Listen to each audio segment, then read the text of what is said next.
Everything happens in particular reasons. Yan yung lagi kong sinasabi at pinapaniwalaan. Sinishare ko yan sa mga kaibigan ko o sinong kakilala ko. Sabi ko nga, in His perfect time, sa tamang oras, tamang panahon, ibibigay niya lahat ng desire ng puso mo o anumang kailangan mo. Basta manalig ka lang and mag-focus ka lang sa kagustuhan mo. Kung para sa'yo, para sa'yo. Gusto ko lang i-share yung istorya ko kung paano ako nagsimula or paano yung mga pinagdaanan ko before nasuot ko tong uniforming ito bilang sundalo or maging ganap na sundalo. Hindi siya naging madali, hindi rin siya naging mahirap para sa akin. Hindi siya naging madali kasi dahil sa mga nangyayari or sa mga panahon ng pagbabago. So, umpisahan ko sa kwento na itong kagustuhan ko is unang-una, sarili ko lang or tinatago ko lang yung pangarap kong ito. So, yun nung maliit ako or nagkaisip ako sa lugar namin is nakikita ko na sobrang paghanga sa mga sundalo. Sa lugar ko mismo nagsimula na nakita ko nakita ko yung eagerness na gusto ko maging sundalo kasi gusto ko maging katulad sa kanila. Yung tipong sa barangay namin dati naririnig ko may mga putukan. Parang namulat ako doon. May mga putukan, may ganito kasi may mga kalaban ang gobyerno. Which is una is curious lang ako kung ano ba ang pagiging sundalo. Ang alam ko lang dati, pag naging sundalo ka is makikipagbarilan ka lang sa kalaban ng gobyerno. Puro papasok ka lang sa gera or sa putukan, barilan. Ganun lang yung nasa isip ko dati nung bata ako. Sabi ko nga.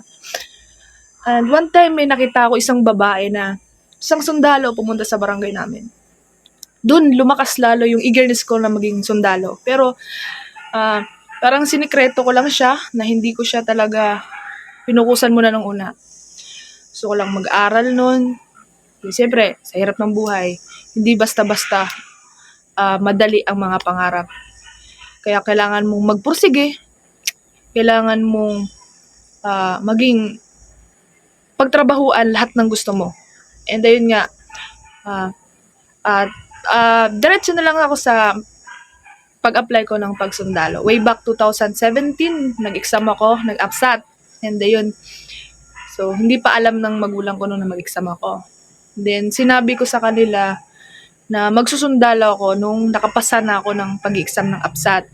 So ayun, siyempre may takot sa magulang ko kasi nga ang pagiging sundalo ay hindi siya madali. Pero buo kasi yung decision ko na yun is gusto ko talaga maging sundalo. So nag-exam ako, pumasa ako, nag-register ako, at ayun tuloy-tuloy, physical, medical exam, nakapasa tayo.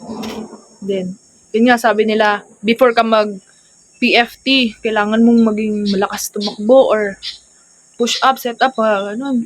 So ako naman is, syempre gusto ko to, pinagtrabahuan ko. Nag-ensayo ako para makapasa and pinalad tayo hanggang nagkaroon na ng finalisting. So ayun, dun na sasabihin kung sino yung magpapatuloy sa pagte-training. Ito yung part na parang kasama ako or hindi. Yun, pero nagkaroon siya ng biglang pagbabago. Yun nga sabi ko, everything happens in particular reason. Siguro hindi pa para sa akin that time. Kasi that time is may memorandum na hanggang 25 years old lang ang sundalo. So that time is 25 ako. So pag nag-training ako is mag-26 years old na ako. So naekes. So siyempre lumural. And then, yun nga sabi ko, sinubok yung kagustuhan ko or desire ko kung itutuloy ko yung susundalo. So, ayun, siyempre, tao lang tayo, meron na, siyempre, nakakalungkot din, no? And siyempre, iniisip ko lang na bakit kaya biglang hindi ba siguro para sa akin 'to or kailangan ko ibahin yung gusto ko or may mga question, eh. And then, yun pinatuloy ko, nagtrabaho uli ako na patuloy lang ako nagtrabaho and then, dumating yung time na sabi nila is magkakaroon ng special enlist. So ayun, while nagtatrabaho ako, ayan nag-apply uli, nag-register and ayun tuloy-tuloy yung pag-apply. Then nakapasa tayo sa lahat ng mga pagsusulit, physical and medical.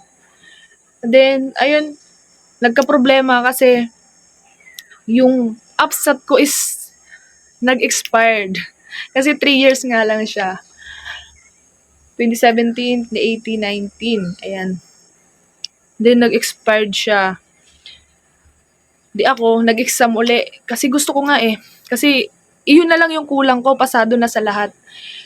Yung nag-exam ako, pumunta pa ako ng Fort Bonifacio para mag-exam. Kasi, dito sa Region 8 is may schedule lang kung kailan yung examination ng APSAT. Then yun, pumunta ako doon. Hindi ko alam agad yung result kasi nga bumalik agad ako ng summer kasi nakisabay lang ako noon that time para makalibre ng pamasahe. Yun. Akala ko hindi ako nakapasa kasi nga yun biglaan lang or parang hindi ako nag-review or something. Di, isang araw sa bahay ako, parang day off ata sa trabaho. May tumawag sa akin, Francisco, yan, nakapasa ka sa APSAT. So ako parang masaya syempre kasi yun na lang talaga yung kulang mo eh. Tapos ayun na.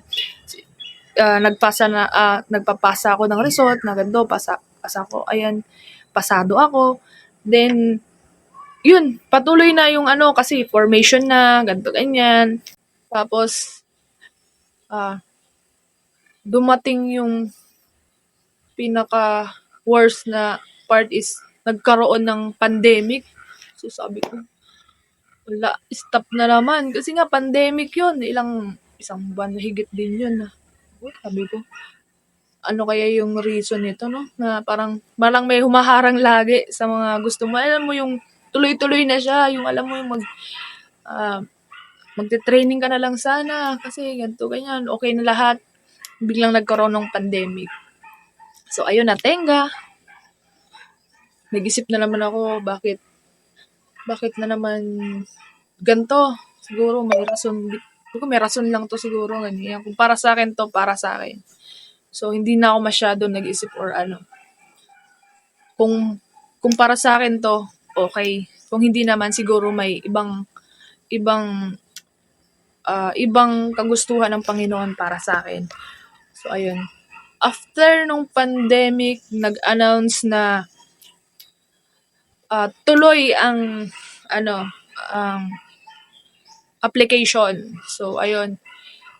2021, in-announce na